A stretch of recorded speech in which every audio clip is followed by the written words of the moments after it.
Hey there, Nomads of Lore. I'm Jonathan. And I'm Sean. And together we are Mead and Mischief, your home away from no home. Yes, we are. Today we're going to react to episode 6 of The Wheel of Time.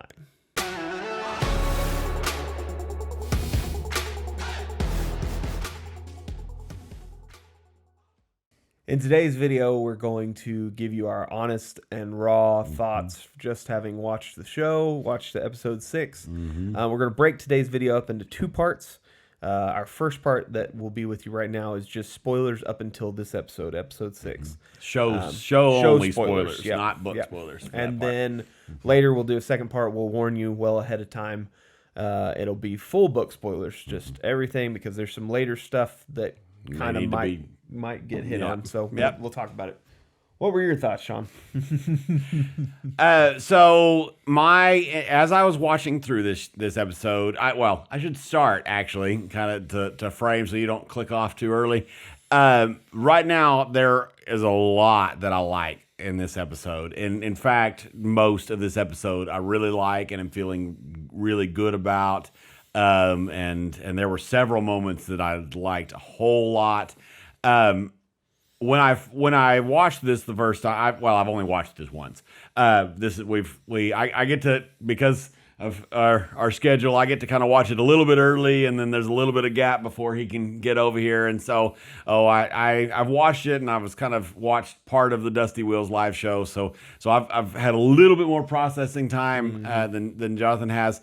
Been able to look at some things. There were several moments in this episode where somebody said something or something, and my initial reaction was, "Wait, what? What did we just break the whole world here? Did something go wrong?" We'll get into some of those. We'll discuss, and some of them was misunderstanding or whatever else. And I think there's one in particular that we'll discuss. I think that it's we're both kind of like, what exactly is going on? You know, what is this doing? And we have at least some headcanon ideas of how it could work. And all of that. But it's still weird. Yeah, so my thoughts right now is overall, I'm really liking this episode. This might be my favorite cold open of the show. I loved the young swan stuff. There's actually one thing in there that's a little bit like, is more the way they cut it than it itself, but we can talk about that in a minute. I'll get into some of the more details of certain scenes after Jonathan gives his kind of initial overall thoughts of the episode. So what did you think? Yeah, I definitely I enjoyed it a lot. There's some problems, some weird things. Some things I didn't like just in general. Not enough as of now. As of now.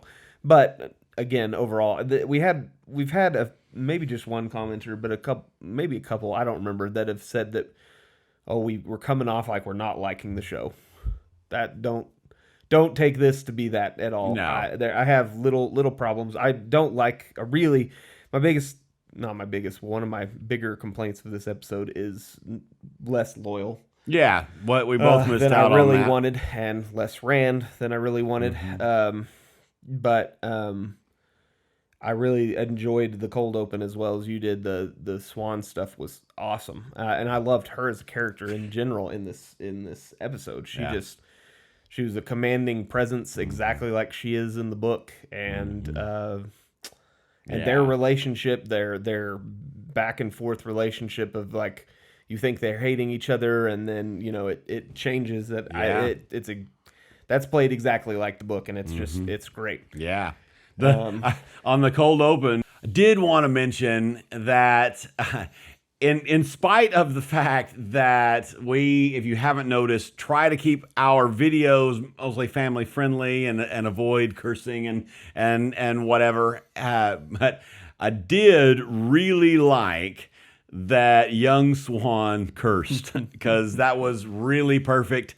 Swan, it wasn't book accurate cursing. It wasn't fish guts, blood and bloody ashes, whatever else, or something that Swan might say in the books. But it fit, and I liked it a lot, and it was. Didn't funny. we get another curse word today in the show? Maybe not. Like a book accurate curse word. Not I don't remember getting a book accurate curse word, but I want to feel like we did, but maybe not. he wants to feel I want something. to feel what a song came to mind, but it went away. Anyway, I'm sure there's lots of songs that have something like "I want to feel yep. the touch of your nose." The touch of your nose. Book 3. The one thing that was a little bit weird to me on the cold open was the when the way it was shot and the way it was, or not the way it was shot, but the way it was cut, really, it felt like, I mean, it's clearly wasn't this, but it felt like that they were like basically kind of down the stream just a little ways, and then they turn around and their house is burnt down. Yeah. And which, I mean, clearly they were probably way down river and whatever else, and they, you know, and this they and didn't it was Yeah. I mean, clearly that's what happened. Yeah, there it was- just the way it cut, it felt like that. That's nitpick, just nitpick for me. Yeah. We moved so slowly throughout the episode, but that part felt rushed. Right. As everything else has felt rushed for the most part. Last episode was kind of slow as well, but I wish there's certain things that I wish we'd get more of, and I've kind of not changed. I still hate her as character, but Leandrin, she's a terrible person, and Right. and she hates men and all these kind of things. Or but does she hate men? Maybe some exactly, man, yeah, something. but What's going that's on there? what I'm exactly what I was getting to is I want to know more about her. And Which it seems like we're going to. yeah, so. I hope so. Yeah. So, but yeah, those are my generic thoughts. I enjoyed it. There are some problems I have with it. The ways, without getting into book spoilers, but just the ways how that works is different than it is in the books, and so I didn't really enjoy that because of kind of what the purpose of the ways is. Yeah, And actually, we'll get into a few more details on the book spoiler on that, I'm sure, because there's a few things to talk about in particular. But yeah. Yep. Another thing that we can talk about that we both really, really liked that is a show spoiler only is the scene with Logain and Swan. That was, we saw that if you saw the clip in that con whatever it is in Brazil thing. So we saw part of that scene, and so we got this kind of defiant look at Logain, and then of course it gets reframed a little bit in the show. And we both just really loved that. Swan's handling of Logain was beautifully done. It was her cleverness with him and seeing through his angry outburst to his intention of wanting them to kill him.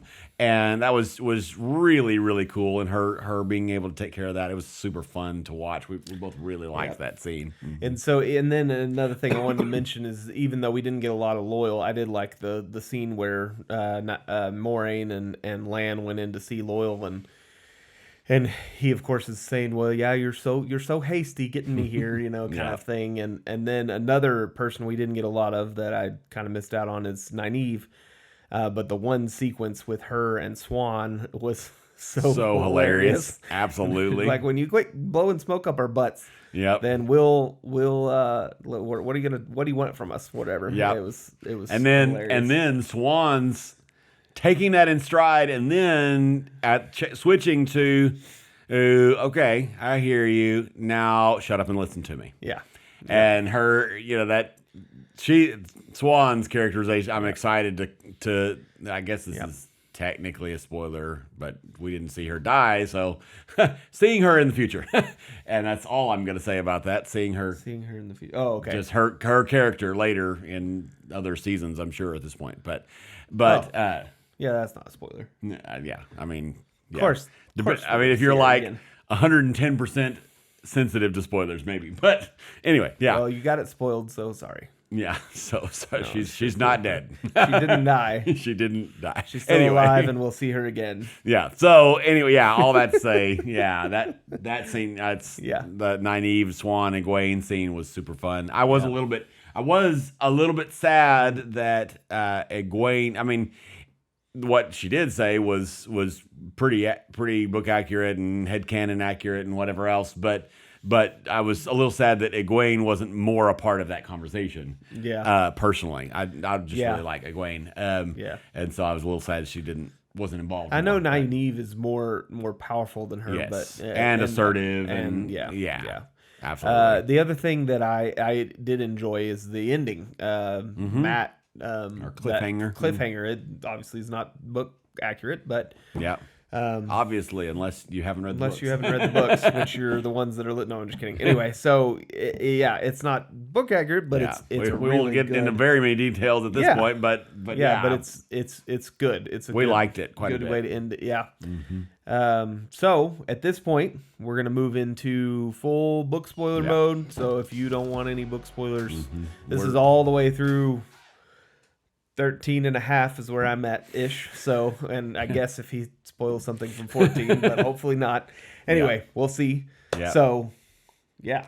Where do we want to They start all there? die at the end. Everybody, all of them, every single person dies. So No. this is like Game of Thrones on steroids. On steroids. Of course, is it though? Because really, if it was on steroids, it'd be like halfway through the book, everyone would die. And then Right. The rest of it would right. just be just like the new characters mourning the mourning the death of all the main everybody. characters.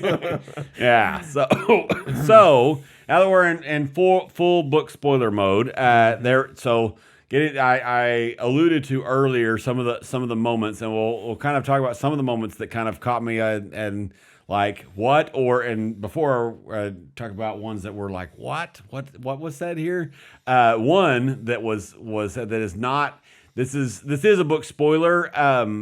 And the book readers would understand it, but I think the non-book readers can understand at least half of that, but not all the subtext. It was astonishing is the right word that Leandrin calls out the Amerlin and accuses her essentially of showing favoritism to Moiraine because she was blue. And and I think non-book readers would catch that she was being just boisterous and disrespectful and whatever. They pan to the audience, whatever. But of course, us book readers know that, especially at this point in the series, that was a big deal and a big. I'm not. This was not a wait. What happened? This was a wow. And I love that they did that and threw that in there. That was really a cool. It was made, at this point in the series, it's a little bit too far, but the way we're accelerating stuff, especially Tower politics took a huge acceleration. We're in like book 4, 5, 6, as far as not like the events, but like the amount of Tower politics we're getting in this episode, which I love. I'm super. So I enjoyed that in this episode quite a bit. So that was a big one. What's a book spoiler that you want to say?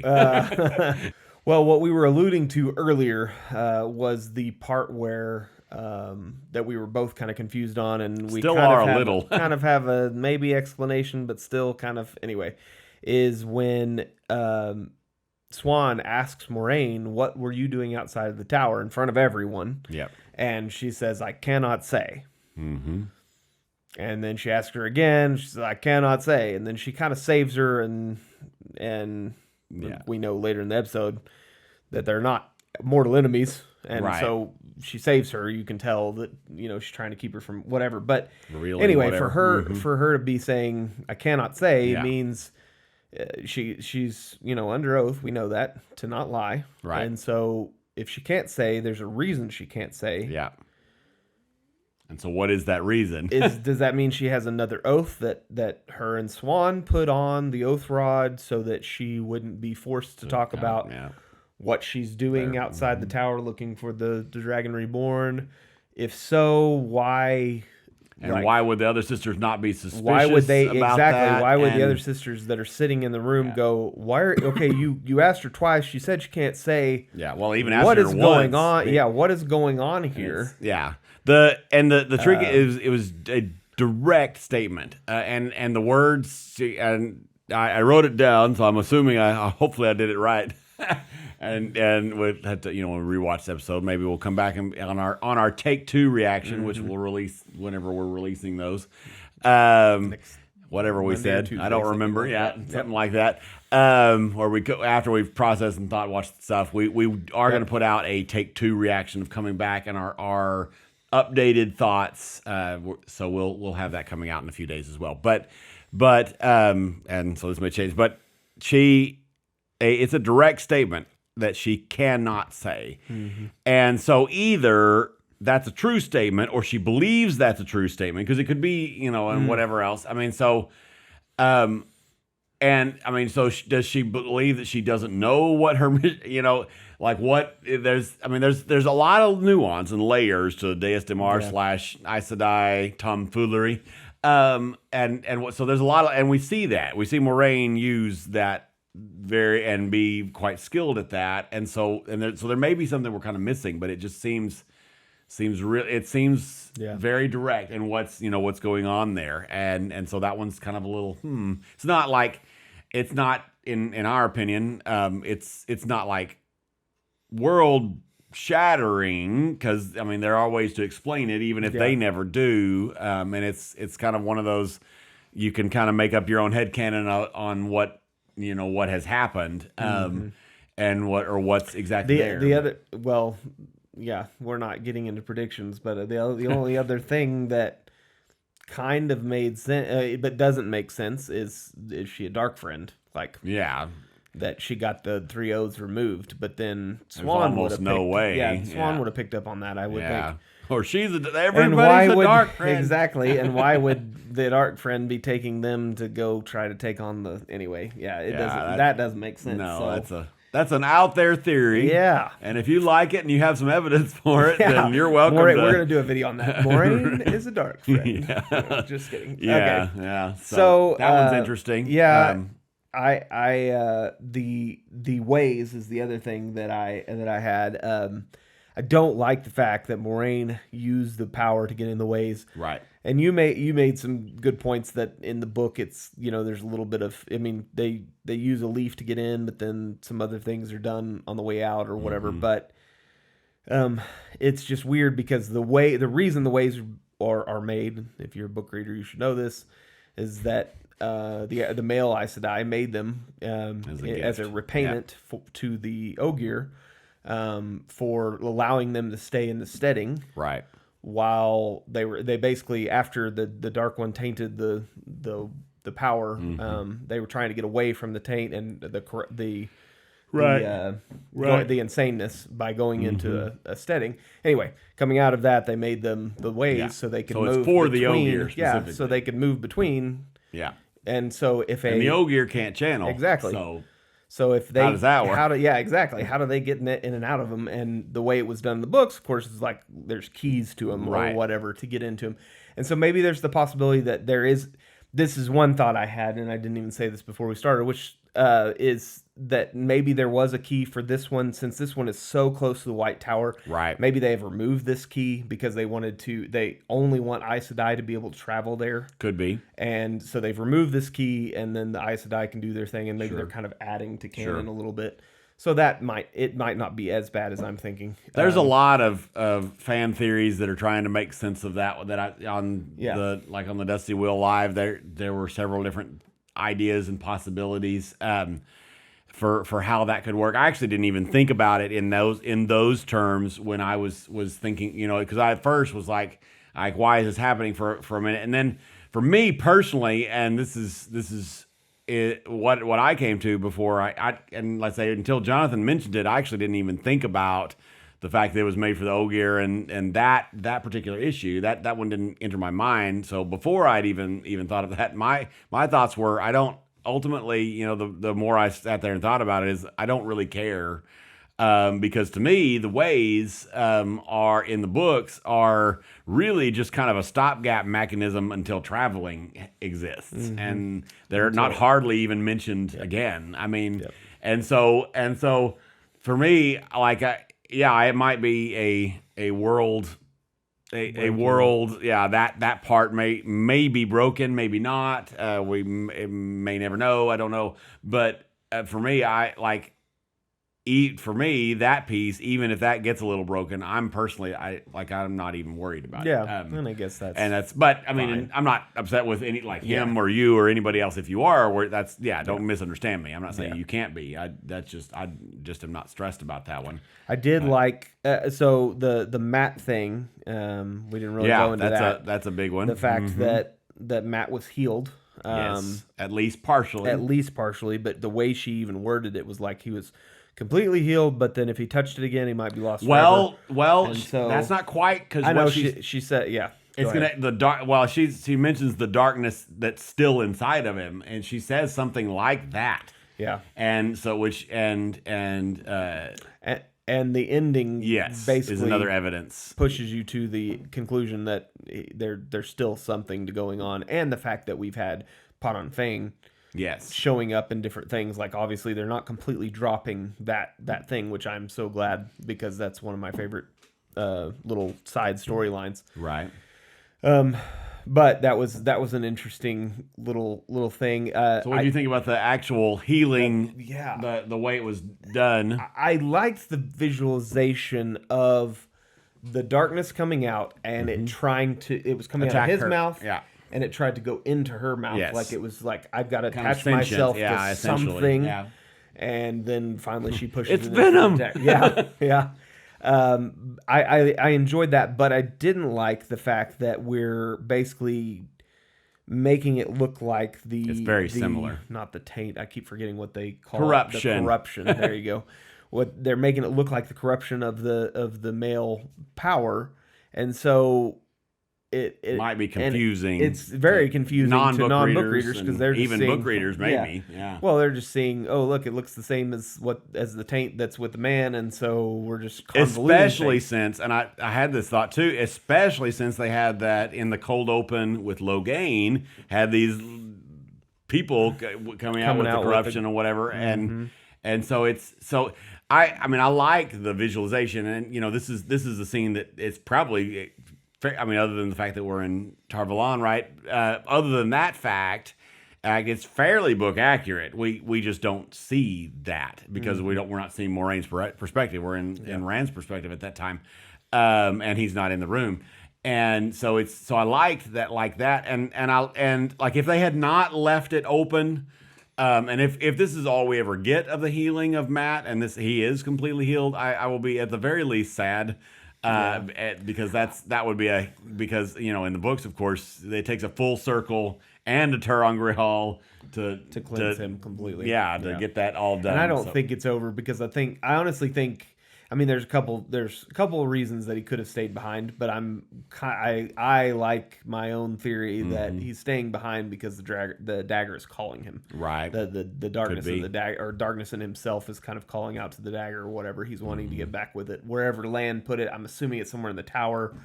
Kind of makes things a little weird with the horn. And when I didn't even think about that. Where and all that. I mean, we gotta have it somewhere. I still think that's not happening this season, personally. The Horn of Valir. Yeah. Oh no, yeah, it's definitely not. I mean, we've had several people comment and thinking that it will happen. I didn't think that before, and I definitely don't think it now. I think well, we don't have to get into predictions. We'll do a predictions video. Yeah. We'll release on Sunday. We're doing a Ways episode, and then we're doing a fighting episode, and I think that's it. But we'll see. Yes. Well, the horn could come in the fighting episode. I think is the idea that some people have. That's true. And it's could. I think the horn will be. I do think though that the horn will be teased. What did you think about the portrait thing in Moiraine's room? Yeah. I was gonna. Yeah. So that was and everybody's been doing like 7. Isn't that the film? What's in the box? Yeah. It's not the head of whatever.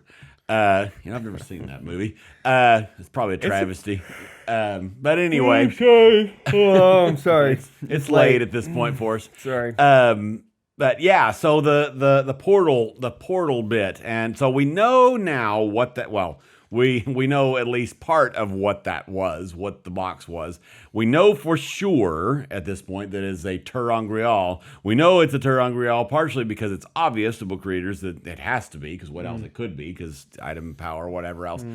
We also know because on the Explore tab on the and the web page or whatever for the show, it has a new listing for ter'angreal, and that's the picture that's on it. Yeah.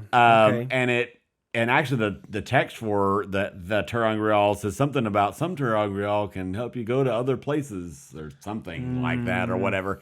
And so there's a lot of theories about what that is. And Our initial theory that we kind of both had separately. We've only read the books once. Yeah, that's right. He's not even quite finished. Almost.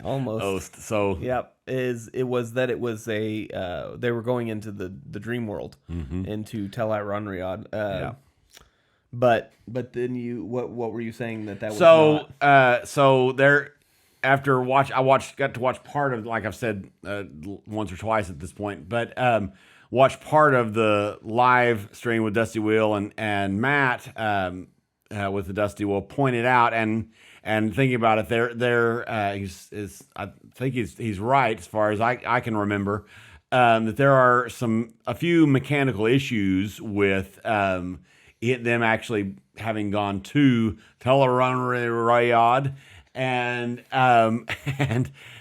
so the next best theory that seems right in my head is that it's the dream shard theory, that it is essentially a pocket dimension ish thing that's kind of almost the dream world, but not. And one of the biggest things that makes me believe that in the show is that the lighting kind of changes, not quite to the deep, upside down, Stranger Things reference, of course, but like some of the other dreams, but it does shift. Yeah. And they are clearly in a location that is not in the tower. They seem to be in some kind of hut-ish place, maybe something like, and what it looks like the dress, the way that Swan is dressed, and some of the trappings of the place. It felt to me like it could have been a location in Tyr or whatever where Swan grew up from. Yeah. And so that's kind of the whole dream thing a little bit, is she could have been manifesting that or whatever, or it being related to a real world location, or any number of things. So there are other theories. Some people will think that it was actually a ter'angreal that was essentially traveling a portal to somewhere else, or it could be a portal world. There's a lot of different theories. Do you have any other? What is that? You agree with that, or you have I don't know anything about the dream shard because it's only been mentioned. It hasn't been used yet. So, no, that sounds plausible to me. I don't know. I'm assuming they want to stay away from I'm sure they're not going to tell us what it is for a long time. For a while, yeah, at least that's probably true. Or maybe never. We may just intimate with more details as the show have more evidence for different things. Yeah. But it definitely, just being able to see the ways and getting to see that ter'angreal being used and all the several things, and then the healing is just thing after thing after thing that's we get to see what's in the books. I don't know what, it just excites me. It's cool. For sure. The ending is of course, we talked about the ending being different. So the trigger to the end, everybody's been asking, including us, both on and off camera, is how are they going to end up going to the Eye of the World? There's question, of course, with Swan there. Is she a dreamer now? Or is it? And this is what I think. This is and I had this thought actually before I even watched the live, that I think that she's. Well, actually, I kind of had both. I was thinking that maybe she is a dreamer, maybe, but that specifically, because of the way she described it, sounded to me like we're getting intimated some of the dreams more like what's in the books, where who we know, from reading the books is Ishamael, and not is actually influencing her to believe that they need to go to the Eye of the World, and when it's actually trying to trigger things and whatever else. and so that's kind of my interpretation. So that of that, and then of course we get the having to expel Moraine, and and that scene, which was very impactful, and having to leave Swan and the tower. I mean, there was, you could, leave Swan on the one hand and then leave the tower at all. We know that Moraine hasn't been there very much, but it was clearly very impactful and all of that stuff. And I think lots of emotions. Yeah, there's on. lots of bits that I think you didn't like some of the well, and I think I agree, but about how how they kind of manipulated that. Well, you're gonna have to kick me out because, as the Blue Sister said, you're gonna. Yeah, I thought that was kind of dumb. It seemed forced how the Blue Sister was like, "Oh, you're gonna have to, or you're just gonna stay. I order you to stay here because I'm gonna go out and do some things, and you got to stay in the tower now." I was like, okay, and so then that forces Swan, and I get why it moved them out and moved them into the next phase of going through the ways and everything. So it's fine. It just seemed a little. Well, forced. I didn't catch this, but on the live, several people mentioned it, but that did you catch where she said Magnan or whatever her name is, who Moraine was talking to? Did you catch where she was going and what that hints at? She said she was going to the west to check out some ships or something. I had to go back and watch. So a strong theory that this is not mine, but I like it, and it is now mine, but I didn't, or it wasn't my. I didn't have this idea. I didn't have this idea independently. Yeah. That she is probably going to become a Damani. And maybe even one of the first that we see in the show, and which I think is a very strong theory. I don't. If I knew what commenter or caller or whoever said it, I would mention them because I think that's a strong theory. That would be crazy. Else. So yeah, there's lots of cool things. I'm excited about that. Not get into predictions. I'm excited about the way the ways are going to look. The little tease we got is I think I'm gonna like it. We shall see. But I think I like that. I like that we're going to see the Eye of the World. I know that's the name of the last episode, but I love that that's actually going to be a thing. And the fact that we have the four. Matt obviously stayed behind, but the other four are together or through there. I did think it was interesting, and I really liked. I like Lana a lot. And I liked her. I liked the emotional impact. I mean, obviously, the emotional impact with Swan was very, that she had to leave her. But then her having to turn, Alana having to turn from her friend, and everybody having to turn away from her was impactful. But especially that the ones that actually cared. Yeah, the ones that actually, yeah. And she probably didn't care that Leandrin and them. Leandrin, it was interesting because she kind of stayed facing her, and I don't know if that was kind of a defiant, like, I got you this far, I'm the one that got you kicked out kind of thing, or if it was like a. Who knows? Well, it feels like that there may be some new in Leandrin's backstory. There may be some backstory between her and Moraine of some type, and so it's who knows. There's a lot of interesting things going on there. I'm sure there's lots more that we could talk about, and we'll forget in our Take Two one and predictions. Where I'm sure we'll have lots more to say. We definitely enjoyed it. I hope you guys did. Tell us what you thought, how you enjoyed it, what things were your favorites, what broke, what didn't break. If anybody's got any thoughts on the sequence where she's telling her, I can't tell you or whatever she says. Give us your thoughts. Comment, like, subscribe if you haven't already done it. That'd help us a ton. Thank you guys. Have a great day.